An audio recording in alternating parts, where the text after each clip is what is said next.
अश्विनी जी, सवालों का सिलसिला। पहला सवाल तो यही पूछूंगा, लोग बहुत कम जानते हैं अश्विनी वैष्णव कौन है, कहां से आए, लेकिन बस ये पूछना चाहूंगा, बतौर बतौर अधिकारी, आईएएस अधिकारी, आप वाजपेयी सरकार में आए थे। देश में मुझे लगता है 500 550 जिला कलेक्टर होते हैं, डीएम होते हैं। बालासोर के डीएम को वाजपेयी ने कैसे बुला लिया? आप सब पुरानी यादों में ले गए। बालासोर में 99 में एक सुपर साइक्लोन आया था उड़ीसा में, अक्टूबर 1999 में। तो उस वक्त जो जिले की टीम थी, हमारे सारे के सारे officers, public representatives, MLAs, MPs, सब ने मिलकर बहुत बढ़िया काम किया था। काम तो टीम ने किया, बेनिफिट मुझे हो गया। तो वहां तक सफर कैसे चुना मुझे नहीं पता। लेकिन चलिए, वो सफर है जो आज तक थमा नहीं। आईएएस से इस्तीफा दे दिया, फिर अपना काम किया, फिर राज्यसभा में आया, मोदी सरकार में मंत्री हैं। आपने आते ही, अश्विनी सर, आप 7 बजे सुबह ऑफिस आते हैं और रात के 12 बजे लौटते हैं। आपकी तो कोई शिफ्ट नहीं है, लेकिन अधिकारी 3-3 शिफ्ट में काम कर रहे हैं आपके यहाँ। काम तो करना पड़ेगा। जब प्रधानमंत्री जी स्वयं इतनी मेहनत कर रहे हैं तो हम सबको मेहनत तो करनी पड़ेगी। मुश्किल नहीं आ रही है 3-3 मंत्रालय? नहीं, ठीक है, काम में मजा आ रहा है। मैंने बोला था ना, कम बोलते हैं। लेकिन मैं फिर भी सवाल पूछता रहूंगा। जनता खुश है कि एक 24 घंटे काम करने वाला मंत्री आया है जो रेलवे में रिफॉर्म्स ला रहा है। लेकिन अश्विनी सर, एक चीज तो है, अधिकारियों को उतना मजा आ रहा होगा? अधिकारियों का सपोर्ट पूरा है, कोऑपरेशन पूरा मिल रहा है। जहां पे कोई दिक्कत है तो कुछ सीनियर ऑफिसर्स को छुट्टी पे भी जाना पड़ा, लेकिन ठीक है। जहां एक्सपेक्टेशन पूरी नहीं करेंगे वहां पे घर जाएं, और साथ मिलके काम करना है, मेहनत करनी है तो प्रोग्रेस करें, डेवलप करें और प्रमोशन पाएं। अश्विनी सर, आईएएस से इस्तीफा दे दिया, सांसद बने आप, मंत्री भी हैं, तो बतौर अधिकारी जो आपका अनुभव था, वो चीजों को इंप्लीमेंट कराने में कितना मदद कर रहा है? मेरे ख्याल से जिंदगी में किसी भी जर्नी में जो भी एक्सपीरियंस रहता है उसका हर जगह वैल्यू आती है। और बतौर अधिकारी जो एक्सपीरियंस है उसमें आपको रूल्स, रेगुलेशंस, गवर्नमेंट ऑफिसर्स के सामने क्या चैलेंजेस आ रहे हैं वो सब पता रहते हैं, तो उसका फायदा होता है। अब अश्विनी सर, अब मंत्रालय पर घूमते फिरते पहुंचते हैं हम। रेल मंत्रालय, रेलवे एक बहुत बड़ा परिवार है, लाखों लोगों का परिवार है। उसे सुधारना लगता था कि बड़ा मुश्किल काम होगा। रेलवे के स्टेशंस की हालत बुरी है, ट्रेनें लेट से चलती हैं, सिग्नल्स की प्रॉब्लम है, मॉडर्नाइजेशन की दिक्कत आ रही है।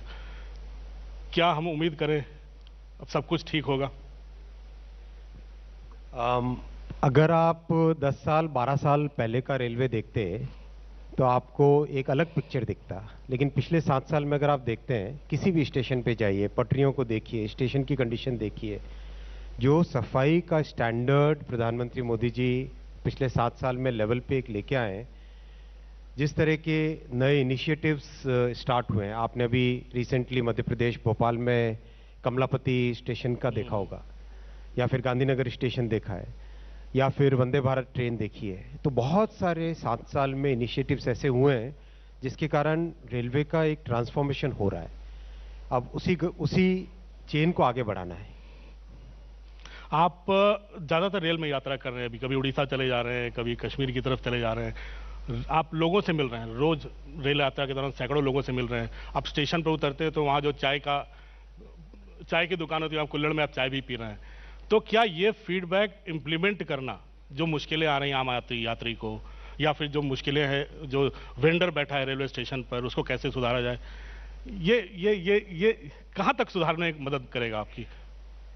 कुछ तो जिस बैकग्राउंड से हम लोग आते हैं उस बैकग्राउंड में इसी तरह से हम लोग बचपन में बड़ी मुश्किल से ट्रेन मिलती थी, बड़ी मुश्किल से, जिस तरह की परिस्थितियों से आते हैं तो एक नेचुरली उससे जुड़ाव अच्छा लगता ही है कि किसी चाय के साथ, चाय की दुकान पे बैठ के चाय पी लिया। लेकिन दूसरी बात, जो फीडबैक मिलता है, एक जो प्योर फीडबैक कस्टमर्स से, रेलवे के कर्मचारियों से, पैसेंजर्स से, टी स्टॉल के मालिक से, ये जो फीडबैक मिलता है, इस फीडबैक की अपनी अलग वैल्यू होती है, क्योंकि वो अनकलर्ड फीडबैक है, तो उसका बहुत फायदा होता है। एक बड़ी चिंता है आज के लोगों को कि सरकार रेलवे का प्राइवेटाइजेशन कर रही है। एक बहुत बड़ी चिंता है और बार बार सवाल भी उठते हैं, विपक्ष भी उठाता है।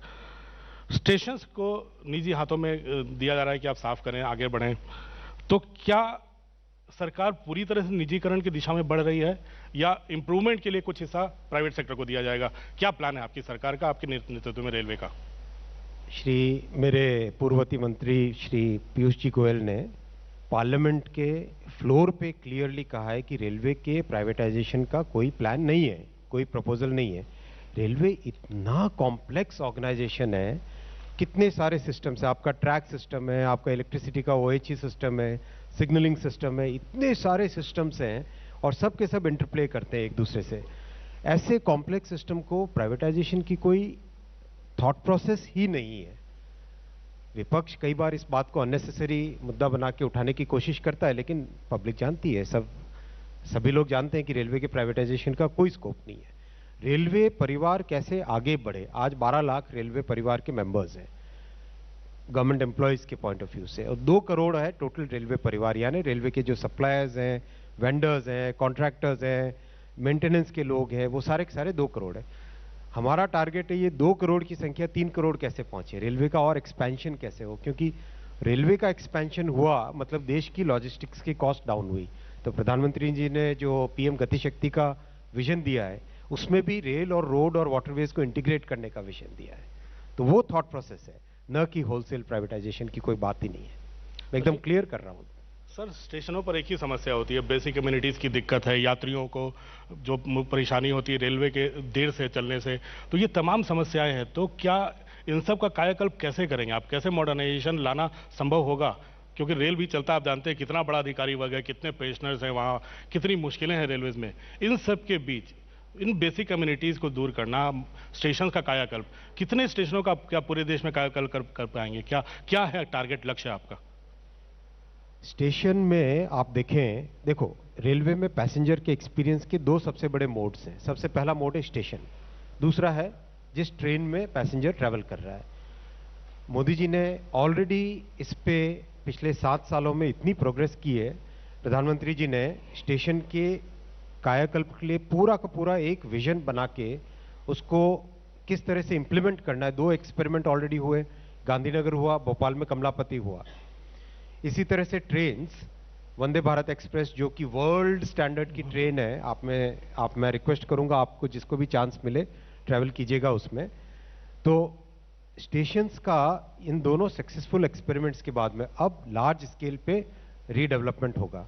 लार्ज स्केल पे यानी अगले 3 साल में कम से कम 50 स्टेशंस पे काम चालू हो जाएगा। तो उसकी डिजाइनिंग हो रही है, उसके पैनल्स तैयार हो रहे हैं, किस तरह से सिटी के साथ इंटीग्रेशन हो, उसका आर्किटेक्चर, उसकी हेरिटेज वैल्यू, उसको ध्यान में रखा जाए। और हर शहर का एक कल्चर है, हर एक शहर का, अहमदाबाद का अलग कल्चर है, भुवनेश्वर का अलग कल्चर है, चेन्नई का अलग कल्चर है, अगर हम जाएं इधर नॉर्थ में लुधियाना में जाओ तो उसका अलग कल्चर है। तो उस सिटी के कल्चर के साथ मैच होना चाहिए स्टेशन, क्योंकि रेलवे लोगों की जिंदगी का एक अंतरंग हिस्सा है। तो उस थॉट प्रोसेस के साथ आगे बढ़ रहे हैं हम। तो ये लक्ष्य निर्धारित किया है कुछ, कब तक कितने स्टेशन आप लोग पूरे कर पाएंगे? ये काम सौंपा जा चुका है? अगले 3 साल में करीब 50 के आसपास स्टेशंस के काम का बहुत तेजी से चल रहा है काम, और कोशिश करेंगे उससे ज्यादा ही करने की। अश्विनी सर, बहुत सारी जो महत्वाकांक्षी योजनाएं हैं, कश्मीर में आपको याद होगा उधमपुर श्रीनगर लाइन है, और देश में ऐसे कई डेडिकेटेड फ्रेट कॉरिडोर्स हैं, सबका काम लंबित पड़ा हुआ है, काफी डिलेड है प्रोजेक्ट्स काफी। तो उसको कैसे चला पाएंगे उसको? देखिए, कश्मीर को अगर हम देखें, उस प्रोजेक्ट को, बहुत टेक्निकल बात है, हल्की सी मैं कोशिश करूंगा सरल भाषा में समझाने की। हिमालयाज का जो जियोलॉजिकल स्ट्रक्चर है वो ऐसा स्ट्रक्चर है कि जब आप टनल खोलने जा रहे हैं उसके अंदर, तो कभी भी पहाड़ नीचे धंस जाता है।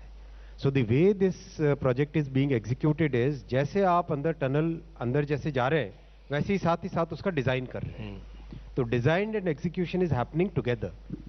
So that's why it's a very complex, it's a very challenging project. अगर कोई ऐसा पहाड़ हो जिसके अंदर पत्थर बहुत स्ट्रेट मजबूत पत्थर है तो बहुत आसान होता है, आपने टनल बोरिंग मशीन लगाई, खट खट ब्लास्ट करते करते अंदर से चले गए।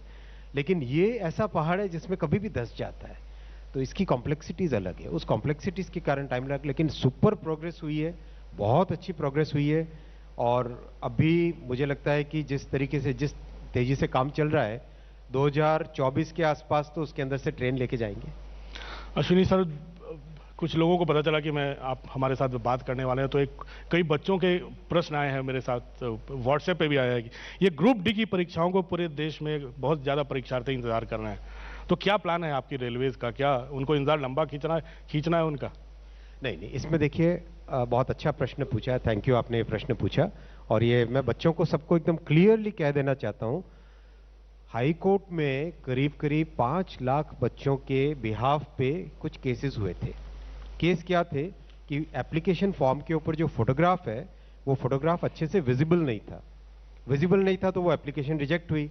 तो बच्चों ने कहा कि हमको वापस परमिशन दी जाए कि हम अपना नया फोटोग्राफ लगा लें। सो इलाहाबाद हाई कोर्ट ने पिछले कुछ ही दिनों पहले इसका ऑर्डर दिया है। जैसे ही वो ऑर्डर आया, railway board is implementing that order, और करीब 5 लाख बच्चों के फ्यूचर का उसमें प्रश्न है, इसलिए बहुत सेंसिटिविटी के साथ जाना चाहिए, संवेदनशील होकर उसको देखना चाहिए।